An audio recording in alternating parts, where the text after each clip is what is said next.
Buen día, hermanos, bienvenidos nuevamente a Ministerio Palmoni. El día de hoy me gustaría compartir con ustedes el siguiente estudio de nuestra serie de las 7 iglesias. En esta ocasión toca estudiar la iglesia de Filadelfia y este vendrá a ser nuestro sexto estudio. Pero este estudio lo vamos a dividir posiblemente en dos partes, así que esta será la primera, donde abarcaremos un poco de los símbolos que se están presentando en esta iglesia y posteriormente veríamos la historia y toda la aplicación que tiene.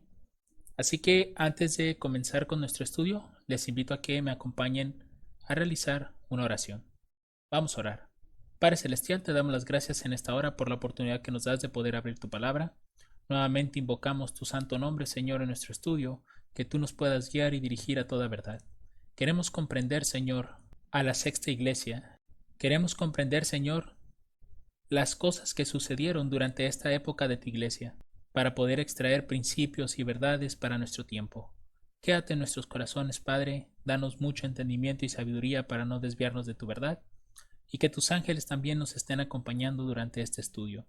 Te lo pedimos todo esto en el nombre y en los méritos de nuestro Señor Jesucristo, junto con el perdón de nuestros pecados. Amén. Muy bien, vamos a comenzar primeramente leyendo los pasajes de estudio. Prácticamente serán todos estos, que podemos encontrar en Apocalipsis capítulo 3 versículos 7 al 13. Está bastante largo la visión que se tuvo de esta iglesia y comenzamos en el verso 7. Y escribe al ángel de la iglesia en Filadelfia, el santo, el verdadero, el que tiene la llave de David, el que abre y ninguno cierra, y cierra y ninguno abre, dice estas cosas: Yo conozco tus obras, he aquí, he dado una puerta abierta delante de ti, la cual ninguno puede cerrar, porque aún tienes un poco de fuerza, y has guardado mi palabra, y no has negado mi nombre. He aquí, yo entrego de la sinagoga de Satanás a los que se dicen ser judíos y no lo son, sino que mienten. He aquí, yo haré que vengan y adoren delante de tus pies, y que reconozcan que yo te he amado. Por cuanto has guardado la palabra de mi paciencia, yo también te guardaré de la hora de la prueba que ha de venir sobre todo el mundo, para probar a los que moran sobre la tierra. He aquí yo vengo pronto. Retén lo que tienes, para que ninguno tome tu corona. Al que venciere, yo lo haré columna en el templo de mi Dios, y nunca más saldrá de allí. Y escribiré sobre él el nombre de mi Dios, y el nombre de la ciudad de mi Dios, la nueva Jerusalén, la cual desciende del cielo de mi Dios, y mi nombre nuevo. El que tiene oído, oiga lo que el Espíritu dice a las iglesias. Estos prácticamente serían los pasajes que abarcan la sexta iglesia.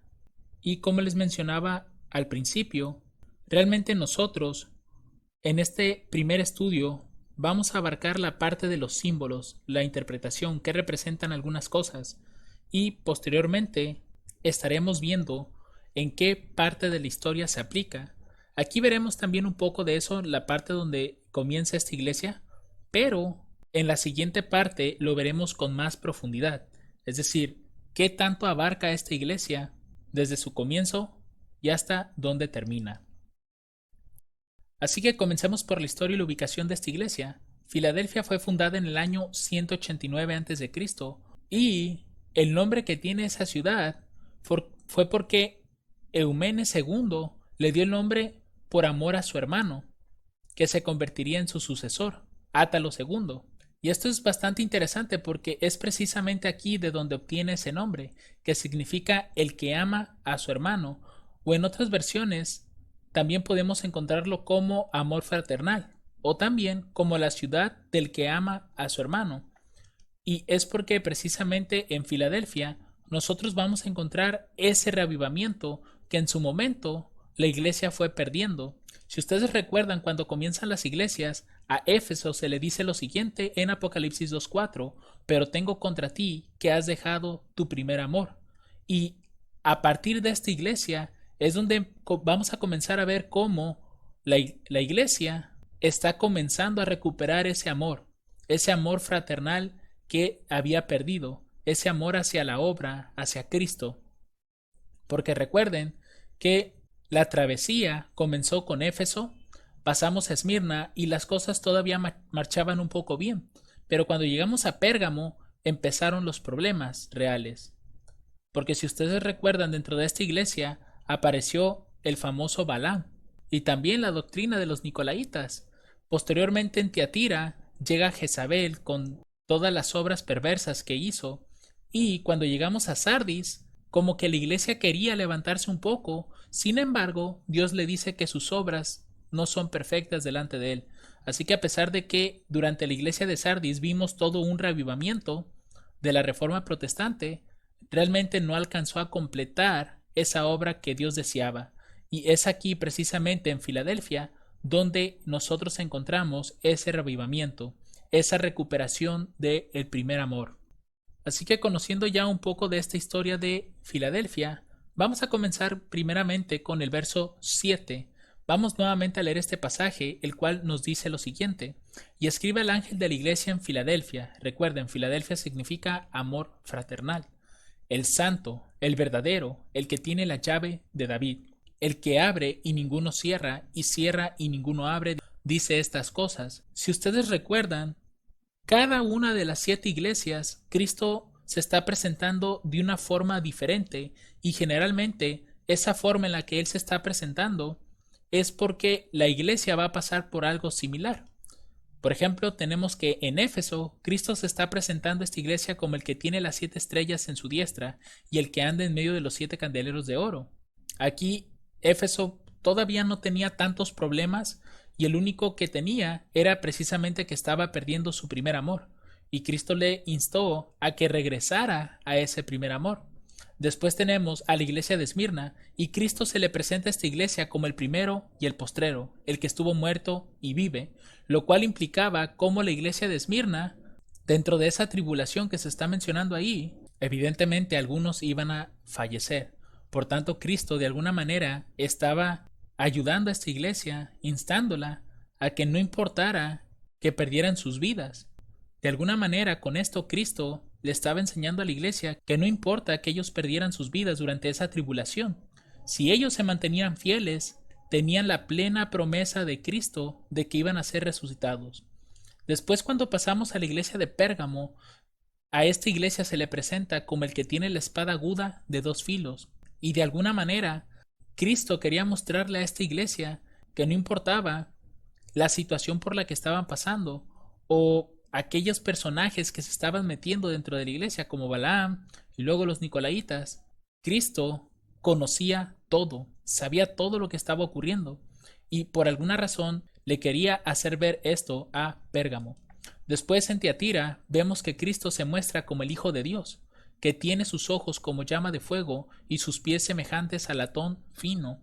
Aquí, evidentemente, la situación que tenía Tiatira era bastante grave, y Cristo se presenta como aquel que tiene ojos como llama de fuego, haciendo una alusión a que él precisamente ve todas las cosas y nada se escapa de sus ojos, y de alguna forma cuando se presenta con este tipo de apariencia implica que habrá juicios, que habrá un castigo, y vemos que precisamente es lo que él le dice a Jezabel. Si ustedes recuerdan, en esa iglesia, Cristo le dice a Jezabel que si no se arrepiente de sus obras, entonces iba a ser arrojada en cama, y a los que adulteraban con ella también les iba a ocurrir lo mismo. Y finalmente en la iglesia de Sardis, lo que vimos fue que Cristo se presenta a esta iglesia como el que tiene los 7 espíritus de Dios y las 7 estrellas. Ahora, en este caso, Cristo se está mostrando como el santo y el verdadero, el que tiene la llave de David. Y aquí nosotros podemos ver que una de las características con las cuales se está presentando a esta iglesia es como aquel que tiene la llave de David. Y durante el Nuevo Testamento, nosotros hemos visto que Cristo posee muchas llaves. De hecho, si vamos a Mateo capítulo 16, verso 19, se nos muestra a Cristo con la llave del reino de los cielos. Dice: y a ti te daré las llaves del reino de los cielos, y todo lo que atares en la tierra será atado en el cielo, y todo lo que desatares en la tierra será desatado en el cielo. Después, en Apocalipsis, al principio, capítulo 1, verso 18, también se nos muestra a Cristo como teniendo otro tipo de llaves. Dice: y el que vivo y estuve muerto, y he aquí que vivo para siempre. Amén. Y tengo las llaves de la muerte y del infierno. Aquí nuevamente se presenta a Cristo con otro tipo de llaves. Y en Apocalipsis 3:7 se le presenta como aquel que tiene la llave de David. ¿Por qué razón se está mencionando a David aquí? Porque recuerden que en Lucas capítulo 1 versos 32 al 33 se dice que Cristo es del linaje de David. Dice, este será grande y será llamado Hijo del Altísimo, y el Señor Dios le dará el trono de David su padre, y reinará sobre la casa de Jacob por siempre, y de su reino no habrá fin. Así que mis hermanos, realmente nosotros vemos que el simbolismo que tienen las llaves, por lo menos a lo que vemos con estos pasajes, implica que Cristo tiene poder en todos los aspectos, tanto que lo que Él abre, ninguno cierra, y si Él cierra, ninguno puede abrir. Así que lo que estamos a punto de ver dentro de la iglesia es que Cristo le está mostrando precisamente que Él tiene el poder. Y más adelante, conforme vayamos entendiendo cada uno de los pasajes, veremos por qué razón Cristo se está presentando como alguien que tiene las llaves. Ahora, en cuanto a lo santo y verdadero, es evidente ver que Cristo está resaltando también de alguna forma las características que va a tener esta iglesia. Porque si leemos, por ejemplo, el versículo 8, que es el siguiente, dice, yo conozco tus obras. Eso es algo que generalmente Cristo le está diciendo a las iglesias. Yo conozco tus obras, no hay nada que pueda ocultarse delante de mí. Realmente no tiene caso que nosotros tratemos de ocultar lo que hacemos, porque a pesar de que lo hagamos en un lugar donde nadie pueda vernos, realmente estamos a la vista de alguien, y ese alguien es Dios. Dice, he aquí, he dado una puerta abierta delante de ti, la cual ninguno puede cerrar, porque aún tienes un poco de fuerza. Y quiero que noten que lo siguiente que él dice es, y has guardado mi palabra, y no has negado mi nombre. Esto debería de hacernos ver que precisamente la iglesia de Filadelfia se estaba manteniendo santa, se estaba manteniendo en la verdad. ¿Por qué? Porque a pesar de tener poca fuerza, ha guardado la palabra de Dios y no ha negado su nombre. Y más adelante nosotros podemos leer, por ejemplo, en el versículo 10, dice, por cuanto has guardado la palabra de mi paciencia, nuevamente le dice lo mismo, has guardado la palabra. Y eso es bastante importante, porque quien guarda la palabra de Dios y no niega su nombre, Cristo le confiesa delante de su Padre. Recuerden esta cita de Juan capítulo 14, verso 21, y el que tiene mis mandamientos y los guarda. También podemos ver a los mandamientos como la palabra de Dios realmente, porque son estatutos que Él ha establecido para que su pueblo los guarde. Entonces aquellos que los guardan, este es el que me ama, y el que me ama será amado por mi Padre, y yo le amaré y me manifestaré a Él. Así que realmente nosotros lo que estamos observando es que cuando Cristo se presenta como el santo y el verdadero, de alguna forma también está representando el carácter que estaba teniendo esta iglesia, como aquellos que guardan su palabra, aquellos que no niegan su nombre. Y como les comentaba hace un momento, esto mismo de no negar el nombre de Cristo es muy importante por el hecho de que Él mismo lo dice, que cualquiera que confiese su nombre, Él también le confesará delante del Padre. Y también lo que llama la atención de esta iglesia es que tiene mucha perseverancia en Cristo, porque Él dice, porque aún tienes un poco de fuerza. Recuerden que realmente las iglesias como tal no nos están representando específicamente una iglesia que estaba en ese sitio. Por ejemplo, cuando hablamos de Éfeso no nada más se refería a esa iglesia de ahí, se estaba refiriendo en general a la iglesia. Más que ser una iglesia en particular, estaba hablando de la iglesia en general en una época específica. Y si lo vemos de esta manera, realmente podemos ver el gran esfuerzo que estaba haciendo el pueblo de Dios por mantenerse en la verdad. Recuerden que con Éfeso pierde su primer amor. En Esmirna sufrió persecuciones. Cuando pasamos a Pérgamo estaba Balán, estaban los Nicolaitas. Después, cuando pasamos a Tiatira, vemos a una Jezabel que está haciendo de las suyas. Cuando llegamos a Sardis, vemos que quieren levantarse, pero no lo lograron y sus obras no eran perfectas. Pero cuando llegamos a Filadelfia, todo parece indicar que a pesar de la poca fuerza que tiene por las situaciones que ha vivido la iglesia, se ha estado esforzando por guardar la palabra de Dios y no negar su nombre. Por eso es que me gustó bastante esta cita de Juan capítulo 14 verso 21. El que tiene mis mandamientos, el que tiene su palabra y los guarda, este es el que me ama. y el que me ama será amado por mi Padre, y yo le amaré y me manifestaré a él. Y una cosa que nos confirma que realmente esta iglesia estaba 100% afianzada en Dios es porque Cristo, si notan, está repitiendo 2 veces lo mismo. Está repitiendo la expresión: has guardado mi palabra, has guardado la palabra de mi paciencia. Luego vamos a entender un poco más esa expresión de mi paciencia. Pero hasta aquí podemos ver que el hecho de que se estén repitiendo 2 veces algo es que la cosa es firme delante de Dios. Recuerden lo que hemos estado viendo en otros estudios, que cuando Dios repite 2 veces algo es porque ese algo va a ocurrir. Es algo que Dios establece y que tiene que pasar. En este caso es algo que Dios está estableciendo, que realmente la iglesia de Filadelfia ha estado guardando su palabra, y al guardar su palabra, evidentemente se mantiene pura, se mantiene santa y verdadera. Por esa razón Cristo también se está presentando de esta forma a su iglesia, como el santo y el verdadero, porque da un reflejo también de lo que está ocurriendo internamente dentro de la iglesia. Ahora nosotros podemos encontrar en Apocalipsis capítulo 2 versículo 1 la siguiente expresión. Dice: escriba al ángel de la iglesia de Éfeso, el que tiene las 7 estrellas en su diestra, el que anda en medio de los 7 candeleros de oro, dice estas cosas. Si ustedes recuerdan, los candeleros, o el candelero, mejor dicho, cuando nosotros estamos viendo el tabernáculo que edificó Moisés, vemos que en el lugar santo aparece un candelabro de oro. Ese es el primer departamento, y en el segundo estaba la presencia de Dios. Y lo que estamos viendo en este recorrido de las 7 iglesias es que está comenzando por hacer mención de uno de los objetos que está en el santuario, no el terrenal, sino el celestial, porque recuerden que Cristo no está en la tierra, Cristo está allá arriba en los cielos y se encuentra precisamente en ese santuario, donde Él está ministrando como nuestro sumo sacerdote. Así que estamos viendo que dentro de las 7 iglesias, Cristo estaba comenzando su recorrido, en este caso con la iglesia de Éfeso, y vemos que comienza con los 7 candeleros, es decir, Él se encuentra en ese momento en el lugar santo del santuario celestial. Y lo que debe de llamarnos la atención es que cuando Él habla de que tiene la llave de David, el que abre y ninguno cierra, y cierra y ninguno abre, da a entender que hay precisamente una puerta. ¿Y cuál es esa puerta?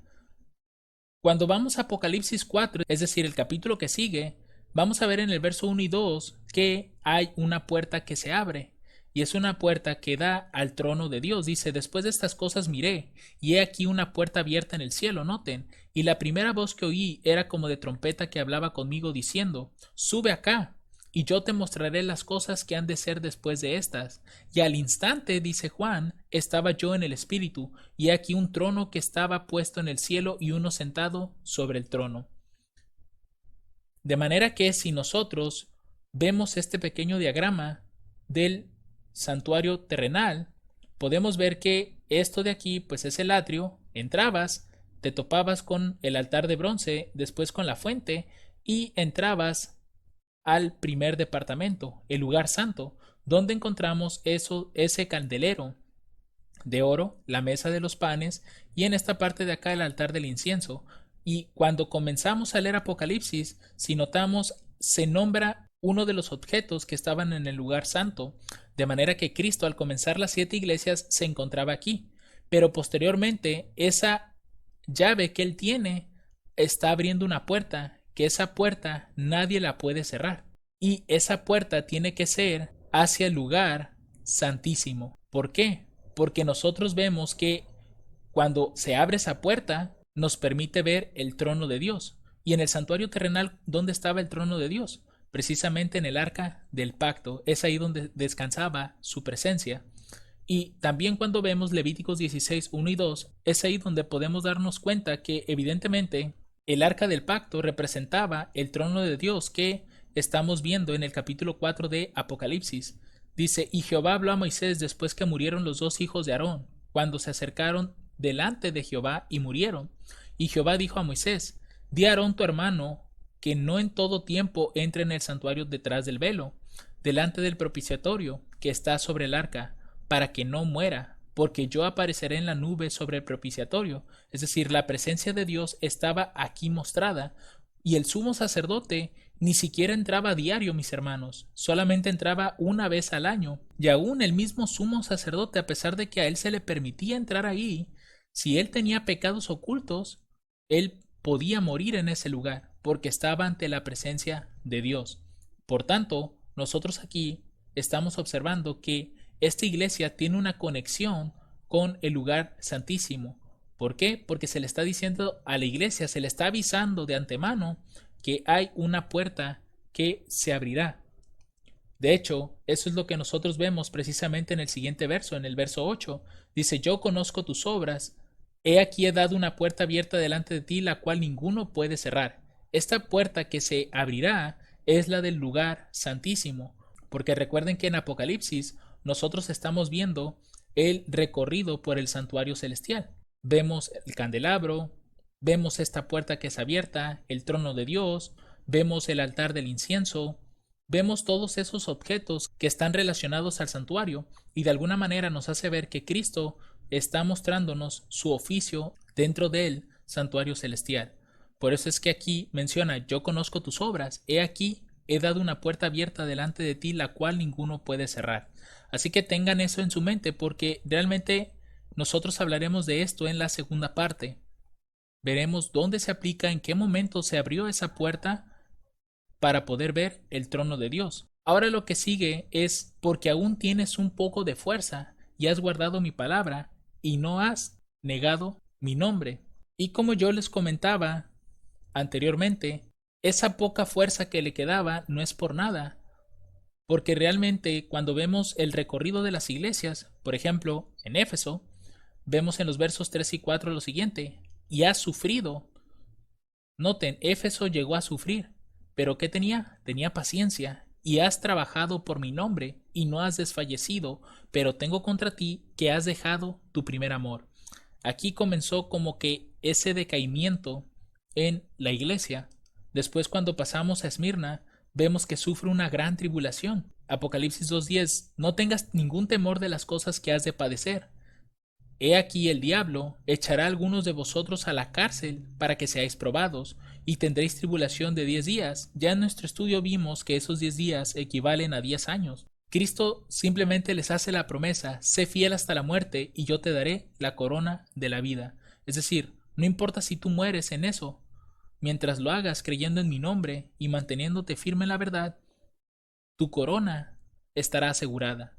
Después, cuando pasamos a Pérgamo, vemos que la situación se pone más difícil todavía, porque en los versos 14 y 15 se nos dice lo siguiente, pero tengo unas pocas cosas contra ti, que tú tienes ahí a los que retienen la doctrina de Balaam, el cual enseñaba a Balac a poner tropiezo delante de los hijos de Israel, a comer de cosas sacrificadas a los ídolos y a cometer fornicación. Noten todo lo que está ocurriendo.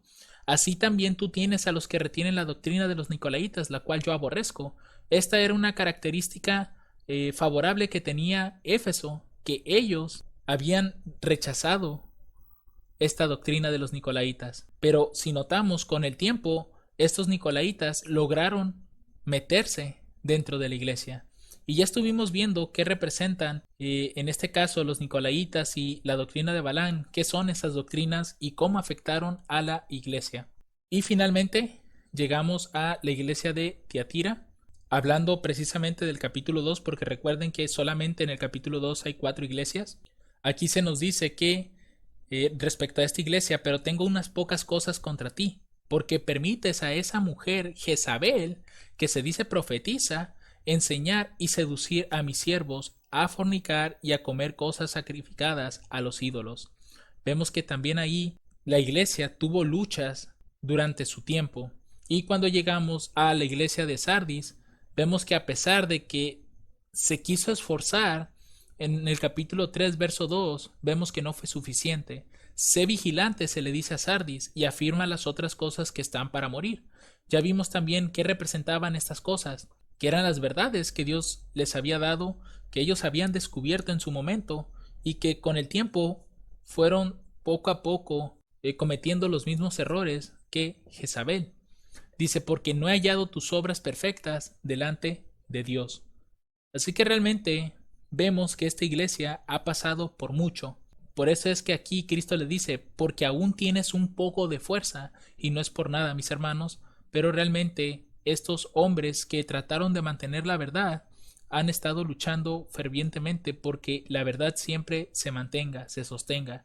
Obviamente esa fuerza que ellos sacan no proviene de ellos, proviene de Dios, porque sinceramente sin Dios nada podemos hacer. Así que en ese esfuerzo que ellos hacían, ellos estaban quedando sin fuerzas, tenían poca fuerza, pero habían guardado su palabra y no habían negado su nombre. Y este pasaje es el que yo les mencionaba anteriormente en Mateo capítulo 10 versos 32 a 33, el cual nos dice que cualquiera pues que me confesare delante de los hombres, también yo le confesaré delante de mi Padre que está en el cielo, y cualquiera que me negare delante de los hombres, también yo le negaré delante de mi Padre que está en los cielos. Con esto nosotros nos damos cuenta que evidentemente esta iglesia iba por buen camino, porque está recibiendo elogios de parte de Dios. Y el hecho de que le haya dicho 2 veces, has guardado mi palabra, implica que Filadelfia realmente estaba comprometida con la labor de Cristo. Ahora, cuando pasamos al verso 9, aquí se nos muestra nuevamente la sinagoga de Satanás. Si ustedes recuerdan, ya se nos había hablado de ella en las iglesias anteriores. Dice este verso 9, he aquí, yo entrego de la sinagoga de Satanás a los que se dicen ser judíos y no lo son, sino que mienten. He aquí, yo haré que vengan y adoren delante de tus pies y que reconozcan que yo te he amado. Algo interesante de esto es que se nos está mostrando nuevamente la sinagoga de Satanás, que nosotros ya habíamos visto en las otras iglesias. Por ejemplo, en Esmirna encontramos a unos judíos también, que se decían serlo, pero que no lo eran, al igual como en Pérgamo. Dice, yo conozco tus obras, y tu tribulación y tu pobreza, pero tú eres rico. Y la blasfemia, noten, la blasfemia de los que se dicen ser judíos y no lo son, mas son sinagoga de Satanás. Miren qué interesante, aquí también se presenta la sinagoga de Satanás, y se menciona nuevamente a judíos que dicen serlo, pero que no lo son. También cuando nosotros pasamos a la iglesia de Pérgamo, en el versículo 13, nuevamente se hace mención de este lugar, o por lo menos se sobreentiende que es ese. Dice, yo conozco tus obras y dónde moras, donde está la silla de Satanás, noten, y retienes mi nombre y no has negado mi fe, ni aun en los días en que Antipas fue mi fiel mártir, el cual fue muerto entre vosotros, donde Satanás mora. Aquí, pues directamente no se está mencionando la sinagoga, y ya hemos visto que sinagoga pues es una iglesia, pero sí se nos dice que esta iglesia, Pérgamo, estaba donde está la silla de Satanás. Y a pesar de que estaba ocurriendo eso, esta iglesia seguía reteniendo el nombre de Cristo y no había negado su fe, ni aun en los días de este fiel mártir. Y cuando llegamos a Tiatira, también se nos habla precisamente de Satanás. En el versículo 24 dice lo siguiente, pero a vosotros digo, y a los demás en Tiatira, a cuantos no tienen esta doctrina, y no han conocido lo que ellos llaman las profundidades de Satanás. Ya hemos visto que el hecho de que hay una sinagoga de Satanás es porque se están promoviendo doctrinas, y vimos algunas de esas doctrinas en estudios pasados. Vimos, por ejemplo, en Juan capítulo 8, verso 44, unas doctrinas del adversario. Dice, vosotros sois de vuestro padre el diablo. Es lo que Cristo le está diciendo a los judíos de ese momento, y los deseos de vuestro padre queréis hacer. Él ha sido homicida desde el principio y no permaneció en la verdad porque no hay verdad en él. Cuando habla mentira, de suyo habla, porque es mentiroso y padre de mentira. Es aquí donde precisamente se nos están dando algunas características referentes a lo que promueve el adversario, homicidio y mentira. Y vemos que aquí precisamente encontramos algunas de esas cualidades. Vemos cómo a través del engaño y de la mentira, muchas personas que se decían ser, bueno, si habláramos de los tiempos de tal vez de Éfeso y de Esmirna, muy posiblemente un poco de Pérgamo, vemos tal vez a judíos que se decían serlo, pero en realidad no lo eran. Y estos mismos eran los que entregaban a sus propios hermanos. a la cárcel o a la muerte o a persecución. Pero ya cuando llegamos a esta iglesia de Filadelfia, realmente estas personas no deben ser judíos literalmente, es decir, de sangre. Tienen que ser cristianos. ¿Por qué? Porque ya vimos en nuestro estudio pasado que la iglesia de Sardis llega hasta el año 1798. ¿Y qué es lo que había ocurrido en ese tiempo? ¿Qué pasó precisamente en ese año? Fue la herida de muerte del papado. Fue ese evento. Entonces, estamos hablando mucho tiempo después del tiempo de los judíos. Ahora ya no tanto se refiere a judíos, sino a cristianos. Así que cuando nosotros leemos esto, realmente quiere decir, yo entrego de la sinagoga de Satanás a los que se dicen ser cristianos y no lo son, sino que mienten. Entonces, cuando veamos ya la aplicación y el tiempo en la historia que abarca esta iglesia, nos daremos cuenta que en realidad se está refiriendo a cristianos, cristianos que esperaban o profesaban el nombre de Cristo, pero que en la hora de la prueba simplemente no querían que Él volviera, no le recibieron. También en esa segunda parte de la que les hablo, veremos esta parte del versículo: He aquí, yo haré que vengan y adoren delante de tus pies y que reconozcan que yo te he amado. Porque a pesar de que esta iglesia esté ocurriendo después de 1798, esta parte del pasaje como tal no ocurrió en su momento, pero va a ocurrir. Entonces, por esa razón, esta parte la voy a reservar precisamente para la segunda parte, donde también hablaremos un poco sobre lo que vimos en la iglesia de Sardis. Recuerden que en ese estudio yo les mencionaba que unos pasajes de ahí los iba a dejar para las últimas dos iglesias, porque es cuando esos pasajes iban a cobrar sentido. Ahora bien, vemos también que Cristo vuelve a repetir la paciencia por la cual Filadelfia estaba guardando la palabra. En Apocalipsis 3:10 encontramos esa parte. Dice: por cuanto has guardado la palabra de mi paciencia, yo también te guardaré de la hora de la prueba que ha de venir sobre todo el mundo, para probar a los que moran sobre la tierra. Esta palabra de mi paciencia nosotros la podemos conectar con Apocalipsis 14:12. Dice: aquí está la paciencia de los santos. ¿Qué es guardar la palabra de mi paciencia? Aquí están los que guardan los mandamientos de Dios. ¿Recuerdan cuando leímos el capítulo de Juan, donde mencionaba que el que guarda los mandamientos de Dios, ese es el que ama a Dios, y Dios le amará también? Asimismo, aquí encontramos eso. Apocalipsis 14:12. Aquí están los que guardan los mandamientos de Dios y la fe de Jesús. Es decir, aquellos que están guardando la palabra de su paciencia son aquellos que están guardando los mandamientos de Dios y la fe de Jesús. Recuerden esta parte, hermanos, porque también cuando lleguemos a la segunda parte de este estudio y a la iglesia de la Odisea, también estos pasajes cobrarán mucho más sentido. Y sobre todo esta segunda parte que vemos también en el versículo 10, cuando habla acerca de la hora de la prueba que ha de venir sobre todo el mundo para probar a los que moran sobre la tierra, veremos que también este fragmento del versículo no tuvo un cumplimiento completo con la iglesia de Filadelfia, pero sí lo tendrá más adelante. Por eso es que también esta parte la vamos a dejar para los próximos estudios, para que realmente estos textos lleguen a cobrar más sentido y ver que, a pesar de que no ocurrieron en su tiempo, van a ocurrir. Por tanto, nos hará ver que debemos de alguna forma tener este mismo espíritu que tenía Filadelfia, ese amor fraternal. Ahora en Apocalipsis capítulo 13, versos 2 y 9, nada más para darles un adelanto, esa gran prueba que ha de venir sobre todo el mundo está representado precisamente en esos versículos. Recuerden que la bestia que vi era semejante a un leopardo y sus pies como de oso y su boca como boca de león, y el dragón le dio su poder y su trono y grande autoridad. Aquí sabemos de antemano que ese dragón es Roma, que le está dando el poder al papado, y vi una de sus heridas como herida de muerte. Esa herida fue en 1798 y su herida de muerte fue sanada. No en 1798, sino más adelante esa herida vuelve a sanar, y la misma situación por la que vivió el cristianismo va a volver a pasar en un tiempo más adelante. Dice, se maravilló toda la tierra en pos de la bestia. Noten que aquí se está mencionando a todo el mundo. Y la prueba que ocurre acá con Filadelfia dice que ha de venir sobre todo el mundo. Noten.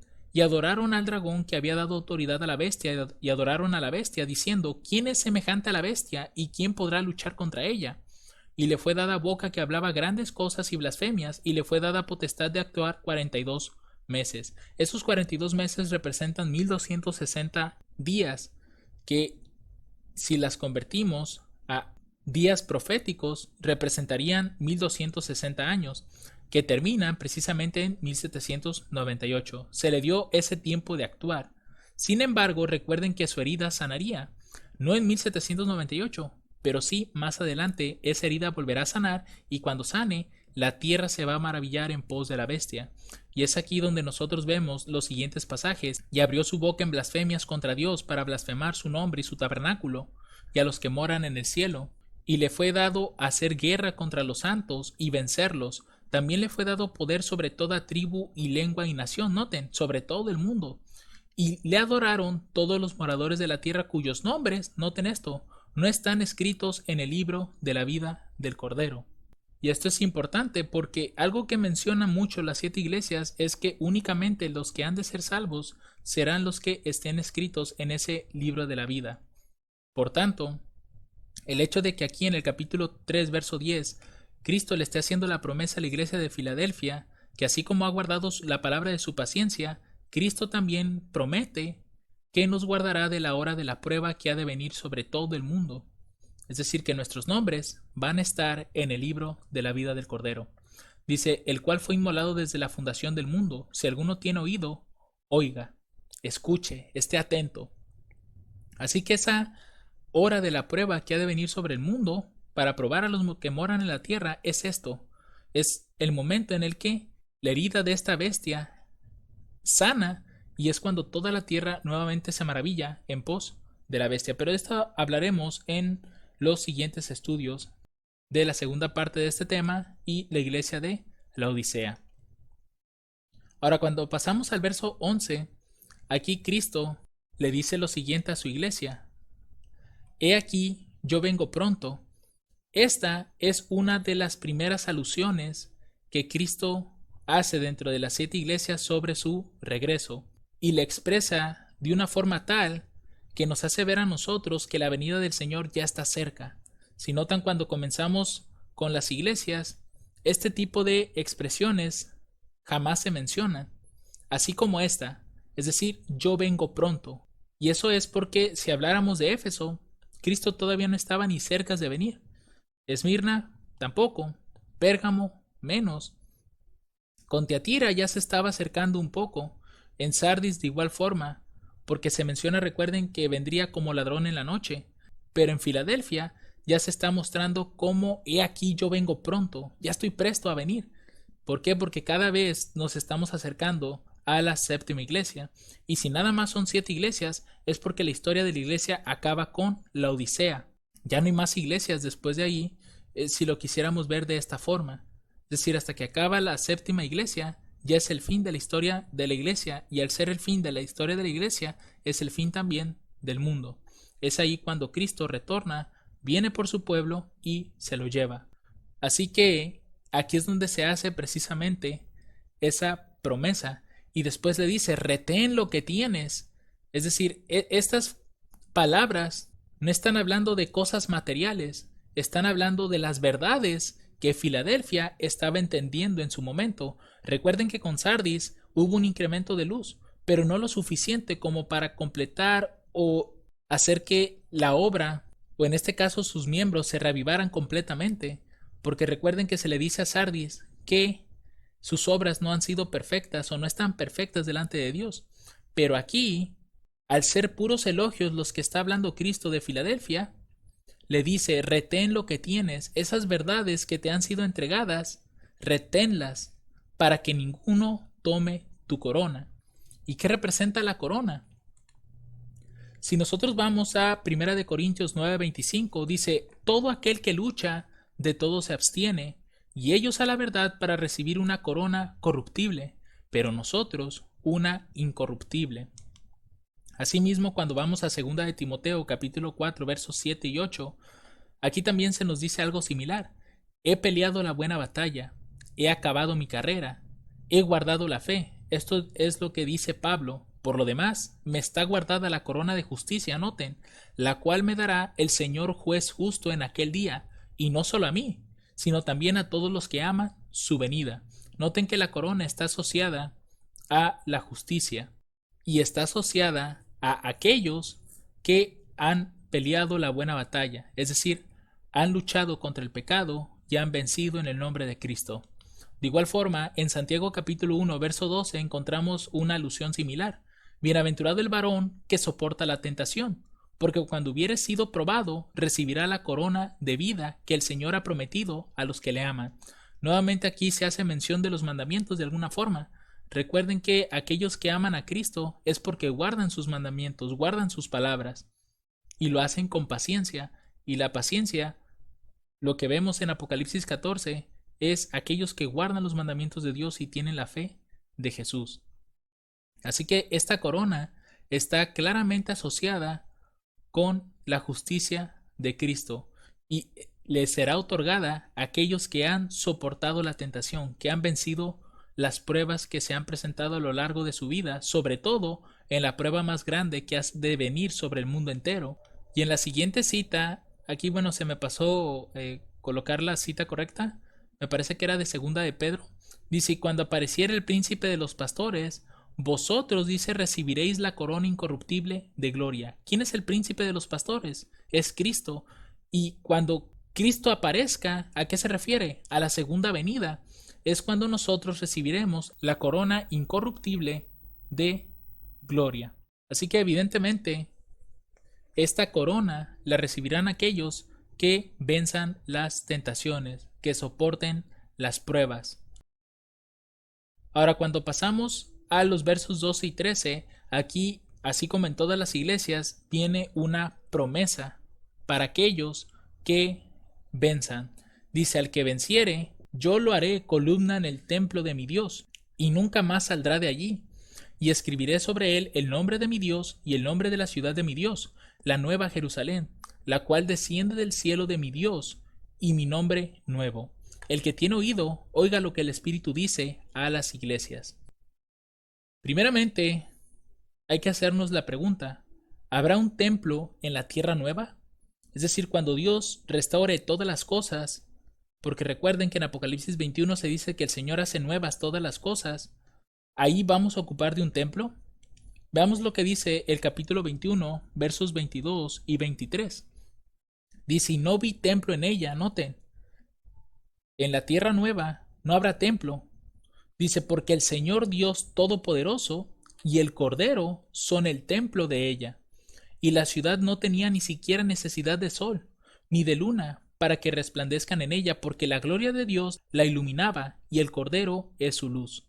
Así que, ¿a qué se refiere este pasaje con decir que aquellos que venzan, Cristo los hará columna en el templo de su Dios, y nunca más saldrá de allí?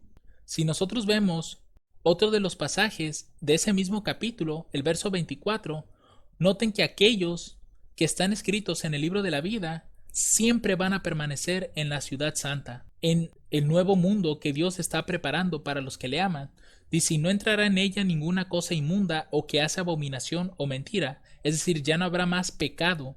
Nadie que cometa pecado estará dentro de ese lugar.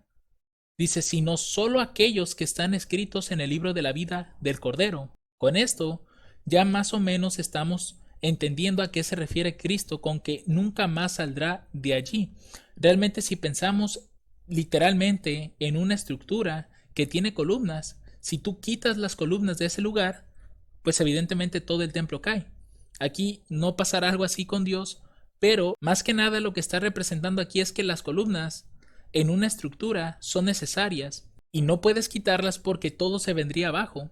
Y en este caso, lo que trata de mostrar aquí Cristo es que, así como las columnas no pueden ser quitadas de su lugar una vez colocadas, porque si no la estructura cae, así también aquellos que sean salvos ya, aquellos cuyos nombres estén escritos en el libro de la vida, nunca más saldrán de allí. Es decir, jamás se perderán. Y esto lo podemos confirmar con otros pasajes. Por ejemplo, 1 de Tesalonicenses capítulo 4, verso 17. Luego nosotros, los que vivimos, los que hayamos quedado, juntamente con ellos seremos arrebatados en las nubes para recibir al Señor en el aire. Y así estaremos siempre, noten esa palabra, siempre con el Señor. Es decir, nunca más nos separaremos de Dios. Nada ni nadie podrá hacerlo. Siempre estaremos allí. Por eso es que se nos representa aquí como una especie de columna, algo que no lo puedes quitar porque de otra manera el edificio cae. Aquí, pues evidentemente Dios no puede caer por nada, pero se da esa alusión, se da esa representación de que nunca dejaremos de estar con Dios, siempre estaremos con Él, a su servicio. Así también en Apocalipsis capítulo 21, versos 4 y 7, vemos algo similar, esa relación tan íntima que Dios quiere tener con su pueblo, con los redimidos. Dice, y enjugará Dios toda lágrima de los ojos de ellos, y ya no habrá muerte. Es decir, ni la muerte nos va a separar de Dios, porque ya seremos inmortales. Recuerden que se nos permitirá comer del árbol de la vida, el cual ofrece inmortalidad al que lo consuma. Por tanto, ya ni la muerte nos ha de separar de Dios, ni habrá más llanto, ni clamor, ni dolor, porque las primeras cosas pasaron. Y el que estaba sentado en el trono dijo, He aquí yo hago nuevas todas las cosas, y me dijo, escribe, porque estas palabras son fieles y verdaderas. Es decir, Dios no miente, y todo lo que ha prometido, Él lo cumplirá. Y me dijo, hecho es. Yo soy el alfa y la omega, el principio y el fin. Al que tuviere sed, yo le daré de la fuente del agua de la vida gratuitamente. El que venciere, heredará todas las cosas, y yo seré su Dios, y él será mi hijo. Noten aquí la relación tan íntima que se nos está ilustrando, en que Él será nuestro Dios y nosotros seremos sus hijos. Y Dios no quiere separarse de sus hijos, quiere estar relacionados con ellos. De ahí es que se presenta aquí como Dios siendo un templo y nosotros como unas columnas, algo que ya nunca más saldrá de ese lugar. Apocalipsis 26 nuevamente nos da esta confirmación. Dice, bienaventurado y santo el que tiene parte en la primera resurrección. La segunda muerte no tiene potestad sobre estos, sino que serán sacerdotes de Dios y de Cristo y reinarán con él 1000 años. ¿Cuál es la bienaventuranza aquí? Que la segunda muerte no tiene potestad sobre aquellos que tienen parte en la primera resurrección. Esto implica que si tú estás dentro de la primera resurrección, tú ya no te perderás. Estarás para siempre con Dios y con Cristo. Siempre estarás con ellos. Por tanto, aquí se confirman estas palabras. Seremos columna en el templo de Dios y nunca más saldremos de allí. Aquí Cristo nos dice lo siguiente en la siguiente parte del pasaje, y escribiré sobre él el nombre de mi Dios y el nombre de la ciudad de mi Dios, la nueva Jerusalén, la cual desciende del cielo de mi Dios y mi nombre nuevo. Cuando nosotros vamos a la Escritura, generalmente el nombre de Dios lo podemos encontrar aquí en Mateo capítulo 1 versos 20 al 23.